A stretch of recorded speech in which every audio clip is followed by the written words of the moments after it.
नमस्कार, स्वागत है आपका हमारे YouTube चैनल पर। आज हम बात करेंगे डॉन, बाहुबली, बदमाश, अपराधी मुख्तार अंसारी। यूपी के अंदर एक बहुत बड़े डॉन के रूप में जाने जाते हैं मुख्तार अंसारी। लंबे समय से जेल में है। क्राइम हिस्ट्री बहुत पुरानी है। मुख्तार अंसारी पर 61 मुकदमे दर्ज है अब तक। मुख्तार अंसारी चर्चा में क्यों है, हम आज क्यों बात कर रहे हैं, दो बातों पे बात करेंगे। पहली तो हाल ही में मुख्तार अंसारी को एक मामले में उम्र कैद की सजा हुई थी, यानी कि मुख्तार अंसारी अभी 59 साल के हैं। उम्र कैद की सजा जो हुई है वो 5 अलग अलग मामलों में लगभग उनको 30 साल की सजा हो चुकी है, यानी वो अब ताउम्र जेल में रहेंगे, इसलिए उन पर बात करेंगे। दूसरा हम इसलिए बात करेंगे, मुख्तार अंसारी का ही एक खास गुर्गा शूटर जीवा दूसरा नाम है, जीवा उर्फ संजीव नाम है शायद उसकी 8 जून 2023 को शाम को लगभग 4 बजे जज के सामने अदालत में गोली मारकर हत्या कर दी जाती है। 2 मामले हैं, इसलिए चर्चा करनी बहुत जरूरी है। मुख्तार अंसारी की चर्चा करते हैं। मुख्तार अंसारी अभी 59 साल के हैं। मुख्तार अंसारी गाजीपुर के एरिया में रहते थे, वहां से बनारस आए। बनारस में उस समय कोयले का बहुत बड़ा व्यापार हुआ करता था। कोयले का व्यापार ऐसा कहते हैं कि सोने के व्यापार के बराबर था। धन कमाने, धन उगाने में अपराधी लोग इस व्यापार में उस समय लगभग 90 के दशक में बहुत हावी हुआ करते थे। उसी समय जब मुख्तार अंसारी बनारस आया, ब्रजेश सिंह भी उस समय वहां पे व्यापार करते थे, यही इसी बिजनेस में वो लोग थे। कहते हैं कि ब्रजेश सिंह के खास आदमी अवधेश राय हुआ करते थे वहां पे, और अवधेश राय की उनके घर के सामने ही गोली मारकर हत्या कर देते हैं। आरोप लगता है मुख्तार अंसारी। केस चलता है। यहां एक बात आपको बहुत जानने योग्य है, जान लेनी चाहिए कि ये एक ऐसा केस है अवधेश राय का जिसकी अदालत में ओरिजिनल फाइल जो होती है वो भी गायब करवा दी जाती है। अब आप सोचिए कि मुख्तार अंसारी कितना बड़ा गैंगस्टर था, उसकी कितनी चलती थी। कहते हैं कि जो भी सामने आते हैं उसका वो हत्या करवा देता अपने खास गुर्गों के द्वारा। जेल के अंदर भी उसकी अदालत के अंदर, जेल के अंदर भी उसकी अलग से महफिल लगती थी। जेलर भी उससे डरते थे, ऐसा माना जाता है। 32 साल पुराना मामला बहुत पुराना है। 32 साल पहले अवधेश राय की हत्या की थी, लेकिन 32 साल बाद में फैसला आया है इसी अवधेश राय के हत्याकांड में कि मुख्तार अंसारी को उम्र कैद की सजा सुनाई जाती है। यह अलग बात है कि तय सीमा में मुख्तार अंसारी इसके खिलाफ हाई कोर्ट में अपील कर सकता है, लेकिन अभी 5 अलग अलग मामलों में मुख्तार अंसारी पर पहले ही लगभग 30 साल की सजा हो चुकी है। 59 साल का वो खुद है, यानी अब उसे उम्र भर जेल के अंदर ही रहना होगा। मुख्तार अंसारी आज की तरह राजनीति में दबदबा पहले भी रखता था।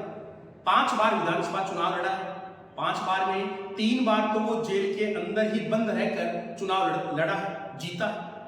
आप जनता के अंदर उसका खौफ, जनता के अंदर उसकी छवि को देख सकते हैं।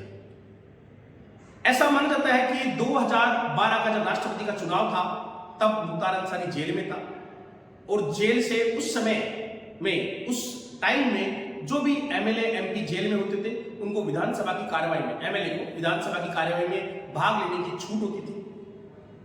अभी नहीं होती है, अदालत का फैसला आ चुका है। तो 2012 में मुख्तार अंसारी उस राष्ट्रपति के चुनाव में विधानसभा सत्र में भाग भी लेता है। डॉन है, माफिया है, जेल के अंदर है, लेकिन चुनाव लड़ता है, जीतता है, विधानसभा में जाता है। ये मुख्तार अंसारी, इसको अभी उम्र कैद की सजा हो चुकी है।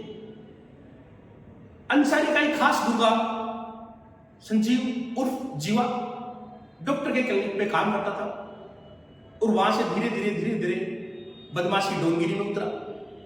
अपना खुद का गैंग बनाया, दबदबा बनाया। हाल ही में जीवा को किसी AK-47 हथियार मिलने के जुर्म में गिरफ्तार किया था उत्तर प्रदेश पुलिस ने। जेल में था। लेकिन जब जीवा की बात कर रहे हैं तो 2 बात हमें और जान लेनी चाहिए कि जब मुजफ्फरनगर का डॉन संजीव जीवा बना, उसी समय एक कांड हुआ 1900, मैं बात कर रहा हूं 1995 की। 1995 में यूपी गेस्ट हाउस कांड के नाम से आपने सुना होगा। मायावती जो कि उत्तर प्रदेश की मुख्यमंत्री रह चुकी है, वो 1995 में गेस्ट हाउस के अंदर थी और चारों तरफ से घेरकर समाजवादी पार्टी के कार्यकर्ताओं ने मायावती पर हमला किया। मायावती ने सभी से मदद मांगी, डीएम को फोन किया, एसपी को फोन किया, थानेदार को फोन किया और अपने कार्यकर्ताओं को फोन किया। लेकिन कहते हैं कि जब तक डीएम और एसपी पहुंचे उससे पहले ब्रह्मदत्त त्रिवेदी पहुंच गए और उन्होंने दोनों पक्ष बाहर जो झड़प कर रहे थे वो और अंदर बहन मायावती के बीच में आ गए। जब तक पुलिस की सुरक्षा पहुंची तब तक ब्रह्मदत्त त्रिवेदी ने मायावती की सुरक्षा में जमे रहे और कहते हैं कि तब से मायावती उसको अपना भाई मानने लग गई। ब्रह्मदत्त तिवारी का कद बढ़ता गया। मायावती की उस समय सरकार बन गई। सरकार बनने के बाद ब्रह्मदत्त तिवारी मंत्री बन नहीं थे क्योंकि भाजपा के सहयोग से बनी थी और ब्रह्मदत्त तिवारी भाजपा के एमएलए थे, एक कवि भी थे।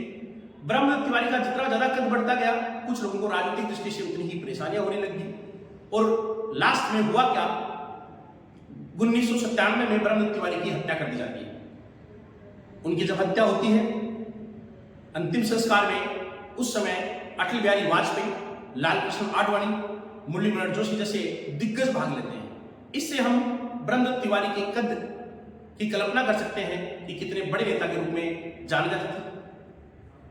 इसी केस में संदीप उर्फ जीवा को आजीवन कारावास हो चुका था। एक और हत्याकांड के साथ की बात कर लेते हैं। कृष्णदत्त राय समेत 7 लोगों को गोलियों से भून दिया गया था। कहते हैं 500 राउंड गोलियां चलाई जो कार को पूरी तरह से छलनी कर दिया। इस केस में भी मुन्ना बजरंगी, मुख्तार अंसारी और जीवा को अरेस्ट किया गया था। डोन मुन्ना बजरंगी की जेल के अंदर ही गोली मारकर हत्या की जाती है।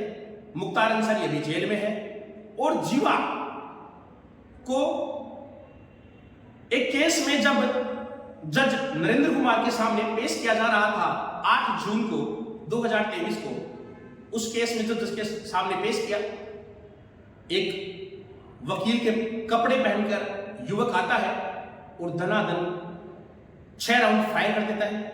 जीवा वहीं ढेर हो जाता है। फायर करने वाला भागने का प्रयास करता है लेकिन वहां के वकील उसको पकड़ लेते हैं, पिटाई करते हैं। पुलिस अरेस्ट करके जांच कर रही है। अभी तक उसका नाम सामने आया है शूटर का, विजय यादव। कुछ दिनों पहले अतीक अहमद और उसके भाई को भी मीडिया के कर्मचारी, मीडिया के रिपोर्टर बनकर सामने आकर उनकी भी पुलिस हिरासत में हत्या कर दी जाती है।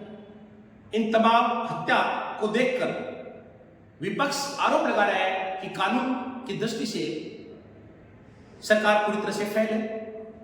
कुछ लोग आरोप यह भी लगा रहे हैं कि क्या इन बदमाश अतीक अहमद, उसका भाई, या फिर हम कहें संजीव उर्फ जीवा, इनकी पुलिस की सुरक्षा में हत्या हो जाना कहीं कोई सुनियोजित तरीके से हत्या करवाने का प्रयास तो नहीं है। कहते हैं कि इनको भी संविधान में मिली हुई पूरी छूट लेने का अधिकार है। अपराधी हुआ तो क्या हुआ, इस तरह के तरीके से आप कैसे मार सकते हो। लेकिन बहुत सारे लोग ये भी कहते हैं कि इन्होंने कई बेगुनाह लोगों की हत्या की है, तड़पा तड़पा के मारा है, अवैध संपत्ति पे कब्जा किया है, वैध संपत्ति में भी कब्जा किया है, सरकारी संपत्ति में भी कब्जा किया है, लाखों रुपए का धनार्जन, करोड़ों रुपए का धनार्जन किया है, मार्केट में, बाजार में खौफ फैलाया है। अगर इनकी इस तरह से हत्या कोई दूसरा हत्यारा ही कर देता है या कोई दुखी आदमी दूसरा कर देता है, इसमें बुराई क्या है। ये लोग भी शरीफ नहीं थे, लोगों को लूटते थे।